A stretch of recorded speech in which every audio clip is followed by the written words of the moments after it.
पहले नंबर पर है शिव जी को चढ़ाया गया एक लोटा जल। शिव को चढ़ाया गया एक। दूसरे नंबर पर है भगवान शंकर को चढ़ाए गए जल का आचमन, जो हमारे रोग, हमारी बीमारी, हमारी तकलीफ, हमारे कष्ट को समाप्त। और तीसरे नंबर पर है जब व्यक्ति हर तरह से टूट जाए, सारा दुख उसके माथे पर आ जाए, कोई रास्ता नजर ना आए, तकलीफों में अगर वो घिरा हुआ है, तो रवि प्रदोष के दिन बेलपत्र के वृक्ष को लगा दे और उस वृक्ष का सेवन करना, उसकी सेवा करना प्रारंभ कर दे, तो जिंदगी में 7 जन्म तक भी संपदा की कमी नहीं आ सकती।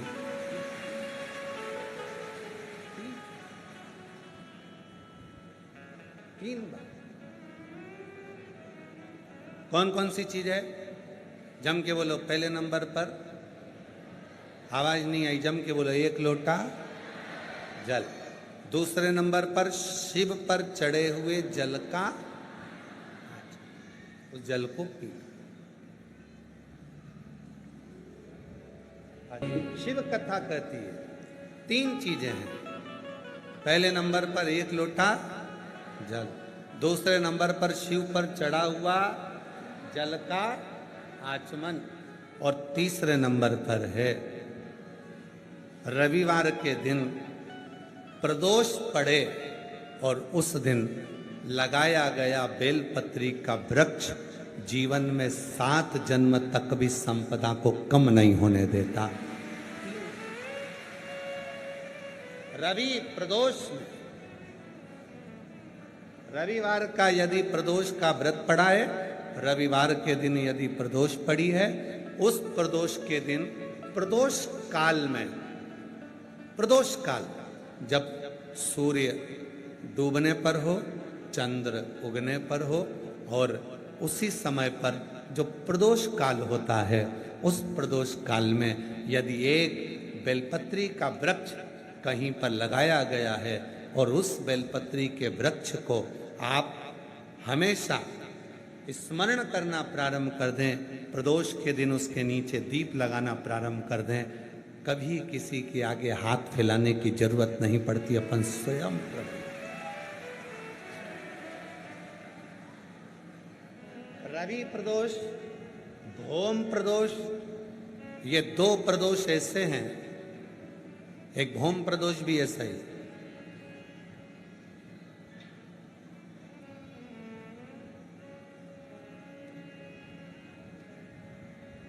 महाराज,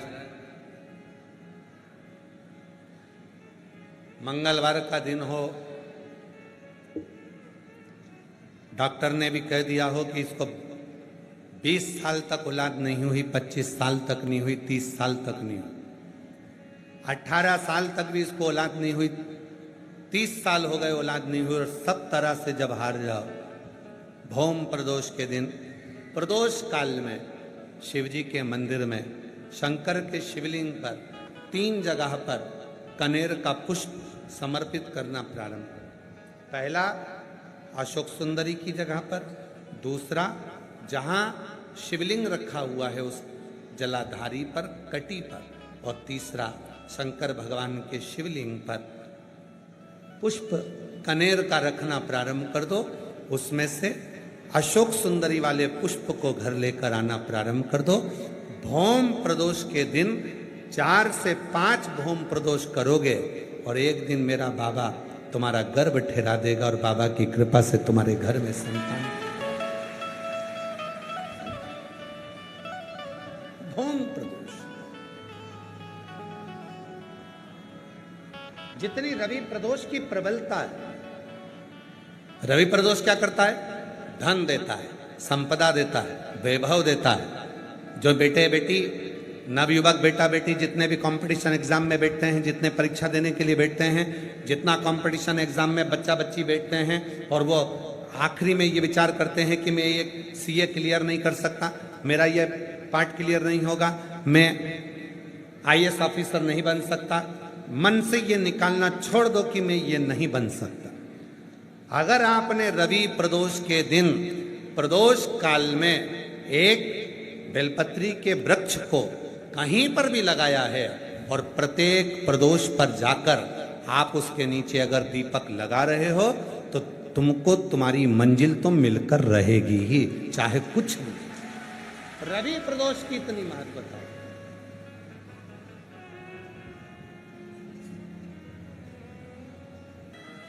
शिव महापुराण की कथा कहती है ये 3 चीजें हमारे जीवन को सुख देती। एक लोटा जल शिव को चढ़ाना प्रारंभ किया, हमारे धीरे धीरे मार्ग सुलभ होते चले गए, मार्ग खुलते चले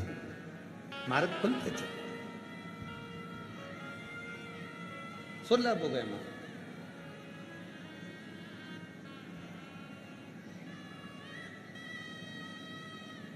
दूसरे नंबर का, शिव पर चढ़ा हुआ जल जब शरीर में रोग आ गया, बीमारी आ गई, कष्ट आ गया, मिटेगा कैसे? डॉक्टर का इलाज करवाओ, क्योंकि डॉक्टर शिव का एक रूप होते। डॉक्टर जांच करने का बोले जांच करवाओ, क्योंकि डॉक्टर शंकर का एक रूप है। डॉक्टर जैसा बोले वैसा करो, पर साथ में 1 लोटा जल चढ़ाकर उसका आचमन करना प्रारंभ करो।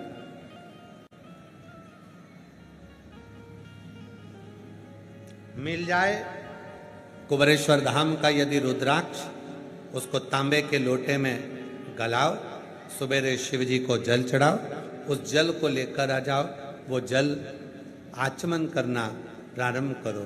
थोड़ा थोड़ा 3 बार उसका आचमन करो। धीरे धीरे धीरे धीरे मेरा कुबेर भंडारी ऐसी कृपा करेगा कि एक ना एक दिन कुबेरेश्वर धाम पर तुम्हें बुला ही लेगा, कृपा करेगा।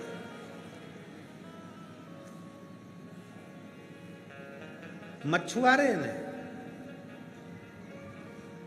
एक पत्थर को देखा और पहचान गया कि ये मैंने सारे हीरे नीचे फेंक दिए, एक हीरा मेरे पास में रह गया, पर अब इस हीरे को छोड़ना नहीं, अब इस हीरे को नहीं छोड़ना।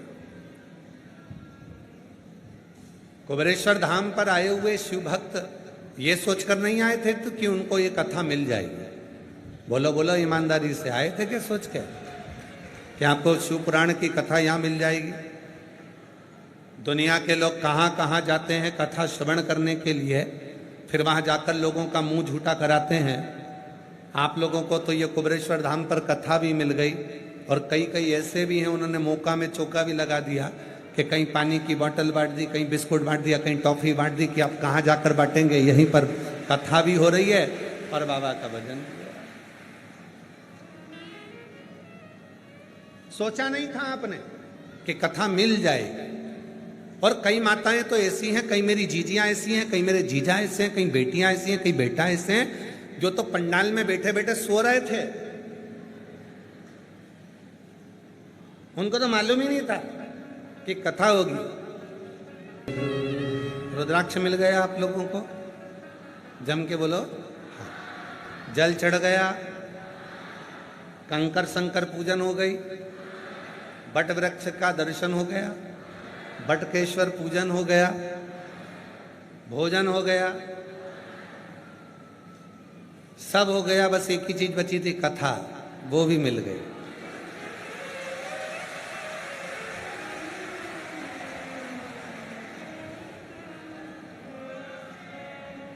और तैयारी कर लेना, 3 महीने में तो देरी है। विश्वास के साथ कहते हैं, सुनकर जा रहे हो, भले एक दिन की सुनकर जा रहे हो, तैयारी करना, गुरु पूर्णिमा तक तुम्हारा मनोरथ पूर्ण होगा, बाबा वापिस बुला।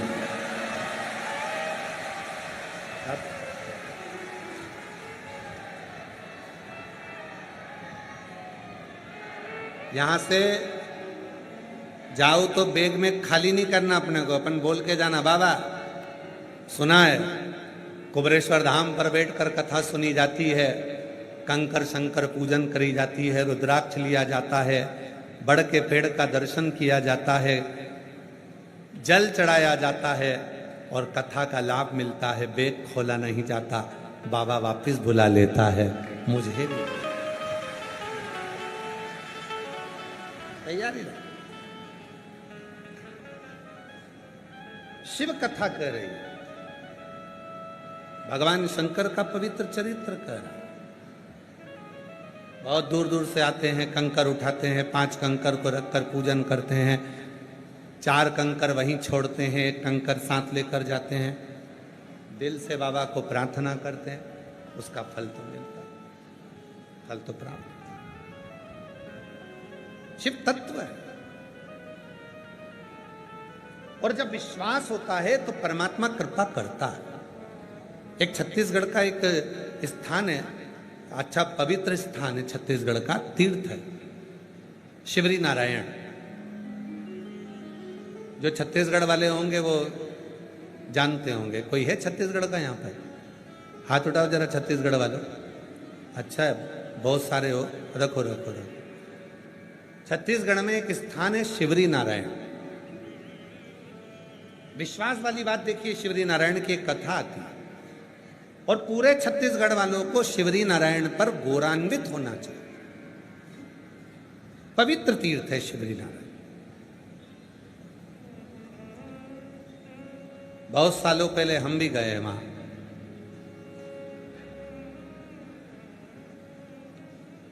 शिवरी नारायण में सीताराम जी का मंदिर है। नारायण भगवान की, मेरे श्री हरि का प्रतिबिंब स्वरूप वहां पूजा जाता है। एक शिवलिंग भी है, लोग उसकी भी पूजा करते। एक राजा हुआ है, रत्नपुर नाम के नगर के नरेश थे। रत्नपुर नरेश को मालूम पड़ा कि शिवरी नारायण में राम जी की सुंदर स्वरूप है, सीताराम जी वहां विराजते हैं, भगवान के सुंदर स्वरूप का वहां दर्शन होता है। रत्नपुर नरेश दर्शन करने के लिए शिवरी नारायण चल दिए। देखिए विश्वास में कितना बल होता है। ये शिव पुराण की कथा है। भरोसे में कितना बल है, विश्वास में कितना बल है। लोग कहते हैं गुरुजी सीहोर कुबरेश्वर धाम का रुद्राक्ष इतना प्रबल क्यों होता है? कुबरेश्वर धाम पर किया गया कंकर शंकर की पूजन इतनी प्रबल क्यों होती है? कुबरेश्वर धाम पर 5 मिनट की सुनी हुई शिव पुराण भी इतनी प्रबल होती है क्यों? उसका विश्वास। और जब भरोसा पूर्ण होता है तो मेरा देव अधिदेव महादेव ये नहीं देखता कि तुम्हारा पाप क्या है, वो तो भंडार भरना प्रारंभ कर देगा। विश्वास, भरोसा, दृढ़ता।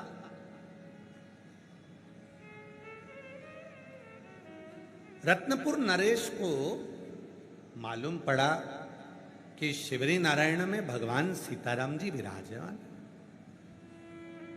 भगवान सीताराम जी शिवरी नारायण में विराज। रत्नपुर नरेश शिवरी नारायण चल। छत्तीसगढ़ का बड़ा सुंदर तीर्थ है शिवरी नारायण। और रत्नपुर नरेश चले, सीताराम सीताराम सीताराम करते करते करते करते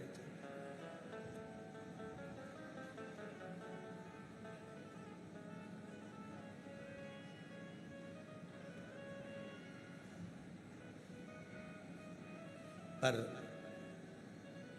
रत्नपुर नरेश शिवरी नारायण के मंदिर में पहुंच गए, दर्शन किया। अब इतना बड़ा राजा आया है, रत्नपुर नरेश आया है, तो ब्राह्मण क्या करेगा, पंडित क्या करेगा कि भगवान का पुष्प उसको दे, भगवान का पुष्प देगा। जब बहुत कोई वीआईपी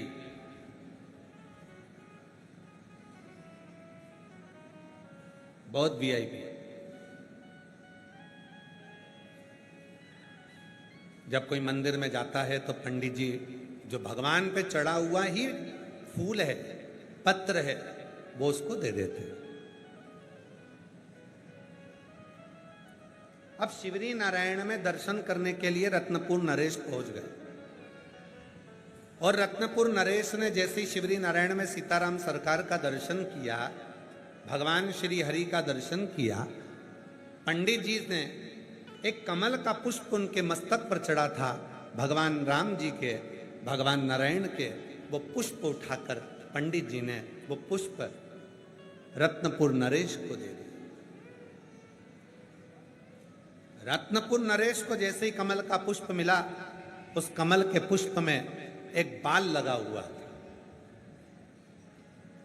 बाल उसमें लगा, कमल के पुष्प में वो बाल लगा दिया।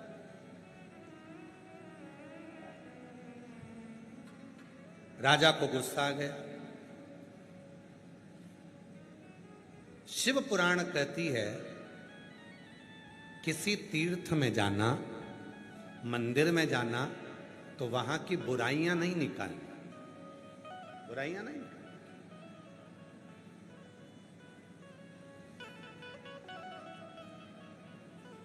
आज के समय में एक बहुत बड़ा मामला चल रहा है अयोध्या की चोरी का। अयोध्या की चोरी का एक मामला चल रहा है। राम मंदिर में चोरी हो गई, ये हो गया, वो हो गया।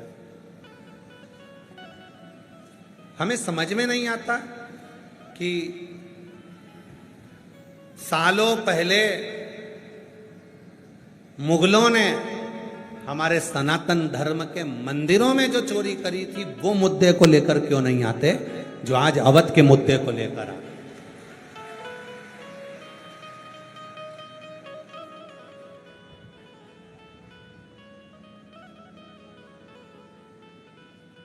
ए भाई, होई सोई जो राम रची राखा। राम जी को जिससे जितनी सेवा कराना होगी उतनी सेवा वो उससे कराएगा, अपने पास सेवा देगा, और जब वो राम जी की कृपा होगी तो रखेगा, नहीं तो राम जी कुछ ऐसी लीला करते हैं कि व्यक्ति को अपने पास से दूर कर देते हैं। उसमें किसी का दोष नहीं है, उसमें एक ही चीज है, होई सोई जो राम रची। राम जी ने जो सोच लिया वो कर।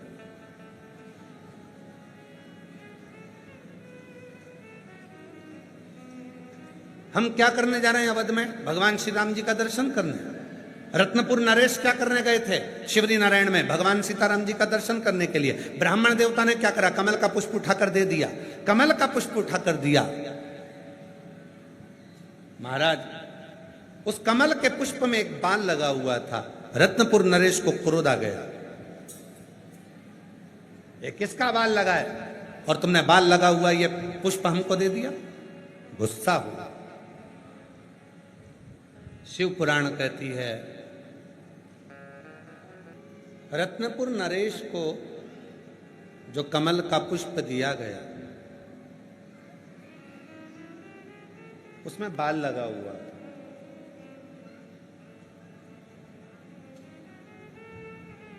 क्रोध आ गया, बहुत गुस्सा आया।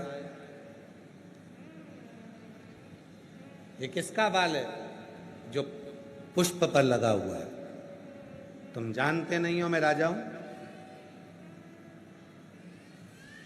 तुम मुझे पहचानते नहीं हो, मैं रत्नपुर नरेश हूं।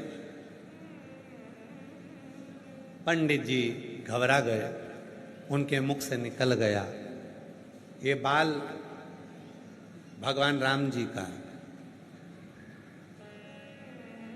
मुख से निकल गया, ये बाल जो लगा है कमल के पुष्प में, ये राम जी का है। अब तो राजा को और गुस्सा आ गया। मूर्ति के कोई बाल होते?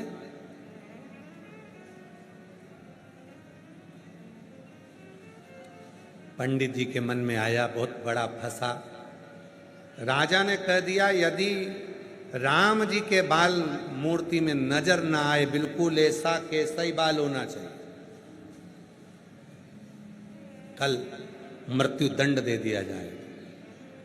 हाहाकार मच गया पूरे शिवरी नारायण में। पंडित जी ने जो फूल दिया था उसमें बाल लगा था, और पंडित जी कह दिए कि ये बाल तो राम जी का है, अब करे तो करे। रात भर पंडित जी को नींद नहीं आई, मध्य रात्रि में पंडित जी उठ गए, अब किसके पास जाएं? दौड़े गुरु के पास। गुरु जी ने कह दिया एक लोटा जल ले, एक ही देवता है जिसको रात में भी जल चढ़ाओगे तो तुरंत आकर खड़ा हो जाए। एक ही देव है, देवता देते हैं पल्ला झाड़ कर और महादेव देता है छप्पर फाड़ कर। एक ही, वो पीछे नहीं हट सकता, वो थोड़ा तो देता ही नहीं है।